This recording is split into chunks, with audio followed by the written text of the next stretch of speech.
Hello प्यारे बच्चों, मैं doctor Bharatlal Meena, LBS government college Kotputli, सह आचार्य राजनीति विज्ञान। बच्चों, मैं बीए पार्ट द्वितीय के प्रथम प्रश्न पत्र में ब्रिटिश संविधान का विकास क्रम से इसमें बता रहा हूँ आपको। पुनः राजतंत्र की स्थापना। गणतंत्र और लिखित संविधान ब्रिटिश निवासियों के स्वभाव के अनुकूल नहीं थे, अतः क्रामवेल की मृत्यु के साथ ही इनका अंत हो गया। 1660 ईस्वी में चार्ल्स प्रथम के पुत्र चार्ल्स द्वितीय को गद्दी पर बिठाया गया। उसने 1685 ईस्वी तक राज्य किया।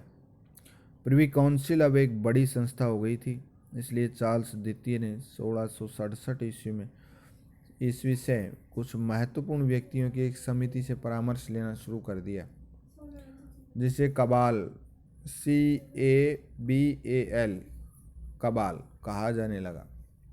इसी के साथ में कैबिनेट का उदय हुआ।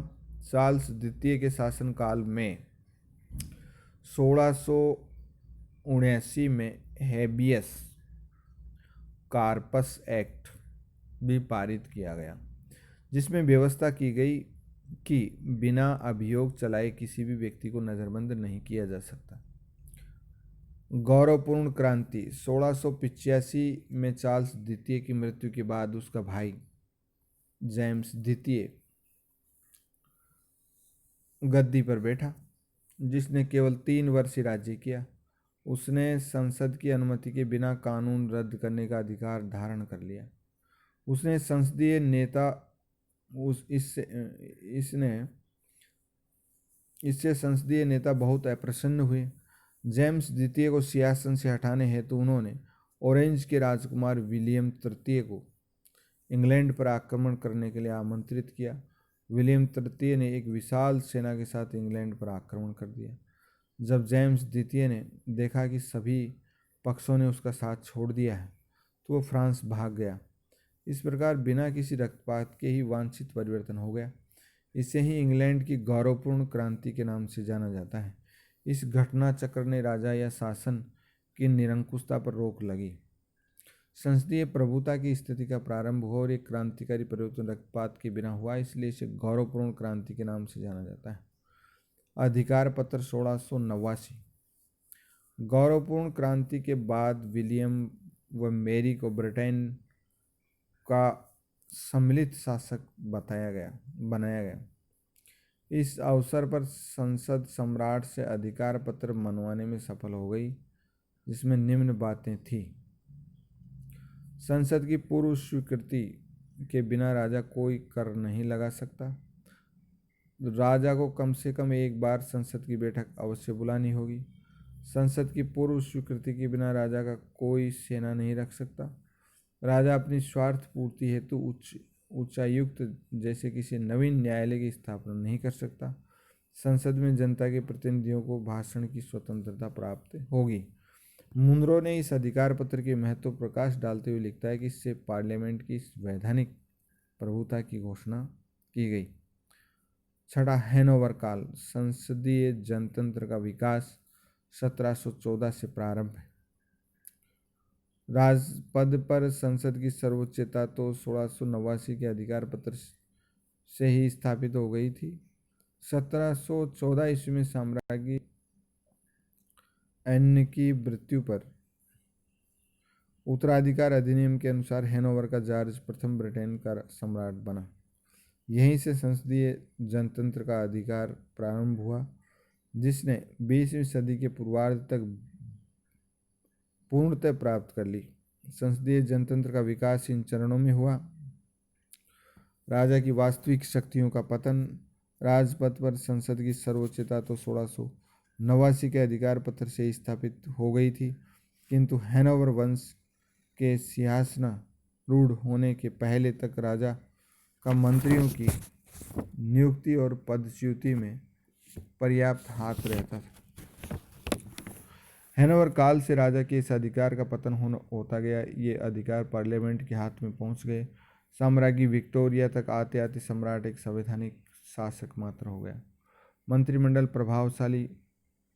मंत्रिमंडलीय प्रणाली का विकास। हैनोवर काल के पूर्व तक मंत्रिमंडल की बैठकों की अध्यक्षता सम्राट ही करता था। मंत्रिमंडलीय प्रणाली का पूर्ण विकास नहीं हो पाया, लेकिन हैनोवर राजा जॉर्ज प्रथम अंग्रेजी भाषा से परिचित नहीं थे। वे इंग्लैंड की राजनीति में भी उनकी कोई रुचि नहीं थी, अतः उन्होंने कैबिनेट की बैठकों में सम्मिलित होना बंद कर दिया। सम्राट ने व्हिग पार्टी के नेता सर रॉबर्ट वालपोल को कैबिनेट की अध्यक्षता करने को कहा।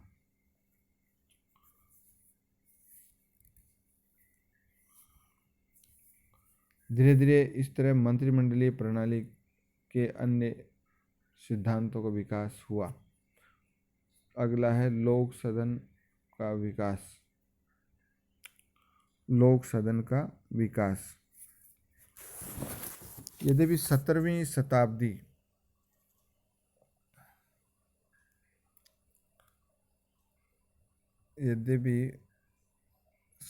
शताब्दी में ही सम्राट ने सर्वोच्चता प्राप्त कर ली थी, किंतु अब भी वह पर्याप्त शक्तिशाली नहीं हो पाई थी।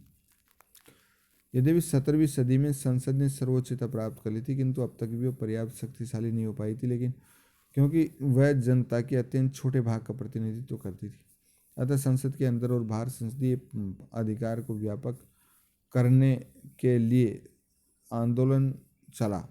आंदोलन के फलस्वरूप सर्वप्रथम 1832 के सुधार कानून द्वारा कुछ सीमित रूप में मध्यम वर्ग के लोगों को मताधिकार प्रदान किया गया। इसके बाद 1867, 1884, 1918 में सुधार कानूनों द्वारा मताधिकार को और अधिक व्यापक किया गया। 1928 के अधिनियम के आधार पर सार्वजनिक वयस्क मताधिकार को स्वीकार करते हुए 21 वर्ष या इससे अधिक आयु के सभी स्त्री पुरुषों को मताधिकार प्रदान कर दिया गया। 1970 में पारित विधेयक के अनुसार अब ब्रिटेन में 18 वर्ष की आयु प्राप्त प्रत्येक व्यक्ति को मताधिकार प्राप्त है। लोक सदन की तुलना में लॉर्ड सभा की शक्तियों का पतन 18वीं सदी तक लोक सदन पर लॉर्ड सभा का आतंक छाया रहा। किंतु लोकतंत्र के लक्ष्य की प्राप्ति के लिए लोक सदन की तुलना में लॉर्ड सभा की शक्तियां कम किया जाना आवश्यक था। 1832 का सुधार कानून लॉर्ड सभा की इच्छा के विरुद्ध ही पारित हुआ था। इसी समय में लॉर्ड सभा की शक्तियां कम होनी प्रारंभ हो गई।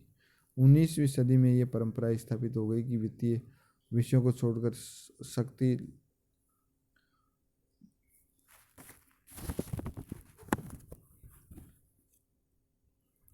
वित्तीय विषयों में अंतिम शक्ति लोक सदन की है।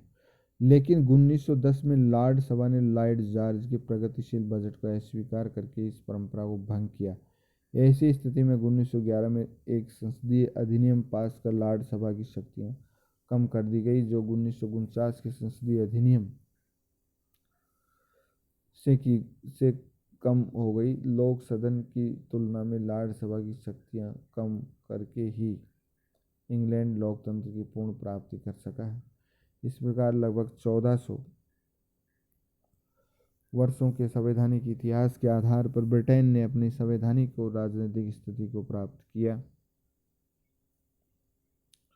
ब्रिटेन के इस संवैधानिक विकास की मुख्य विशेषता यह है कि यह